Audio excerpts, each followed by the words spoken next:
नमक कानून तोड़ने के साथ ही गांधी जी ने भारत में सिविल डिसओबीडियंस मूवमेंट स्टार्ट कर दिया, यानी सविनय अवज्ञा आंदोलन का प्रारंभ हुआ। पर क्वेश्चन ये बनता है कि इस सविनय अवज्ञा आंदोलन में सोसाइटी के कौन कौन से ग्रुप ने पार्टिसिपेट किया, किस किस ने ज्वाइन किया इस मूवमेंट को, उनकी आइडियोलॉजी क्या थी, why did Swaraj mean to them, उनका मीन्स क्या था स्वराज को ज्वाइन करने का। तो let we know first of all about the rich peasants community. समृद्ध किसान, जमींदार, ये लोग हैं गुजरात के पाटीदार और उत्तर प्रदेश के जाट।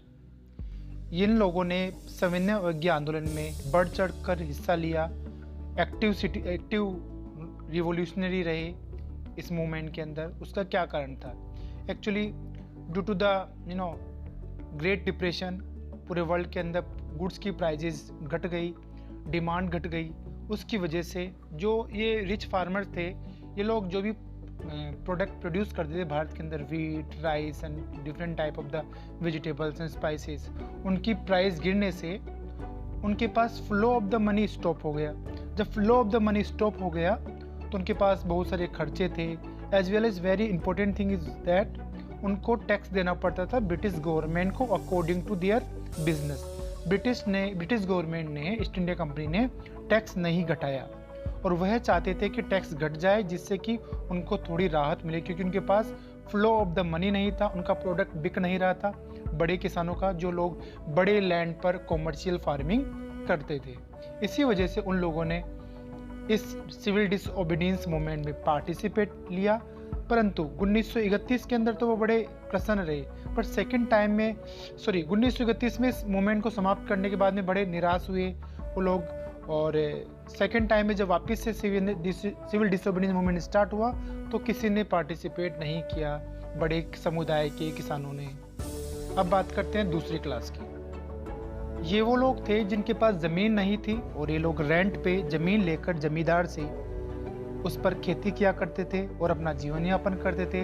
जो भी टैक्स बनता था वो टैक्स देते थे ईस्ट इंडिया कंपनी को, जमींदार को, और हिस्सेदारी भी देनी पड़ती थी, जमींदार को रेंट भी देना पड़ता था। पर मैंने बताया ना, ग्रेट डिप्रेशन की वजह से भारत के अंदर इसका प्रभाव ये पड़ा कि भारतीय एग्रीकल्चर की डिमांड घट गई, भारत के अंदर स्टॉक, बफर स्टॉक ज़्यादा हो गया, जिससे भारत, जब किसी गुड्स की डिमांड घट जाती है और माल ज़्यादा उपलब्ध होता है तो प्राइस डाउन हो जाती है।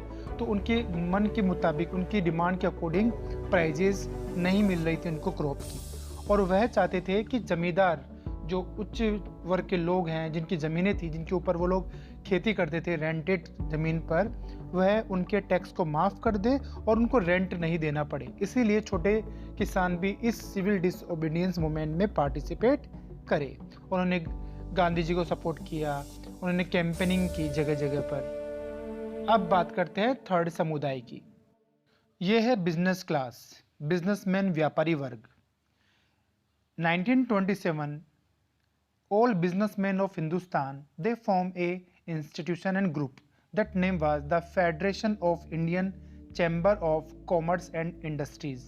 Its nickname was FICCI, FICCI। और इसके जो अध्यक्ष बने शुरुआत में वो थे Purushottam Das Thakur, GD Birla, richest person of Hindustan, richest businessman of Hindustan. क्या होता है, भारत के अंदर प्रथम विश्व युद्ध के दौरान तो बहुत सारे इंडस्ट्रियल सेक्टर बढ़ा, क्योंकि उनके जो प्रोडक्ट की डिमांड थी, जैसे railway, the cover of the bomb, और भी बहुत सारे iron things, demand day by day increase हुई थी फर्स्ट वर्ल्ड वॉर के दौरान। उनका प्रॉफिट भी हुआ था, वो लोग अपने बड़े बिजनेस सेटअप करने लगे, इन्वेस्ट करने लगे, न्यू इंडस्ट्रीज आई भारत के अंदर भारतीय ट्रेडर्स के द्वारा। पर उनकी प्रॉब्लम ये हुई कि फर्स्ट वर्ल्ड वॉर तो एंड हो गया, पर भारत के अंदर अभी भी ब्रिटिश ईस्ट इंडिया कंपनी अपना माल भारत के मार्केट में बेच रही थी।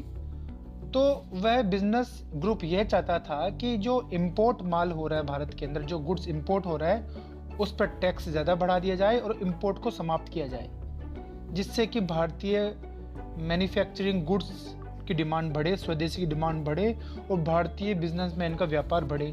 साथ ही में टैरिफ टैक्स समाप्त हो, जो एक्सपोर्ट गुड्स पे टैक्स लगाया जा रहा था ब्रिटिश ईस्ट इंडिया कंपनी द्वारा भारतीय इंडस्ट्रियल गुड्स पर, उसको समाप्त किया जाए। इसी पर्पज से उन लोगों ने कांग्रेस को बहुत बार फाइनेंशियली सपोर्ट भी किया और वह बढ़ चढ़ कर हिस्सा लिए, एक्टिविस्ट रहे हर मूवमेंट के अंदर, और ख़ासतौर पे सिविल डिसोबीडियंस मूवमेंट में। उनको लग रहा था कि जल्दी स्वराज आ जाएगा, जिससे कि पूर्ण पावर भारतीय गवर्नमेंट में आ जाएगा, जिससे उनका इंडस्ट्रियल सेक्टर बढ़ सकता है।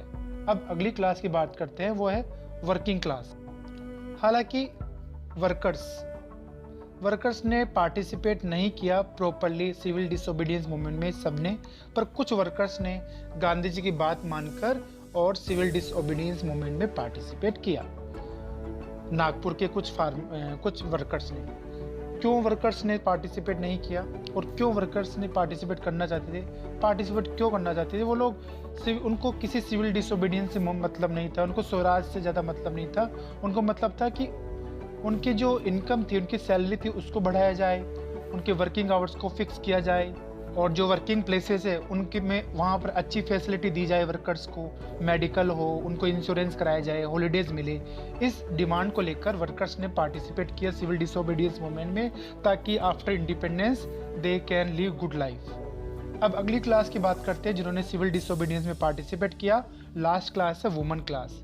वुमेन्स को by the way always avoided किया गया। गांधी जी ने ये बात कही थी कि महिलाओं को सर्वप्रथम ड्यूटी ये है कि वह एक अच्छी पतिव्रता बन के रहे, अपने बच्चों का पालन करे, घर को चलाए। पर बहुत सारी महिलाओं ने हर मूवमेंट में पार्टिसिपेट किया भारत के।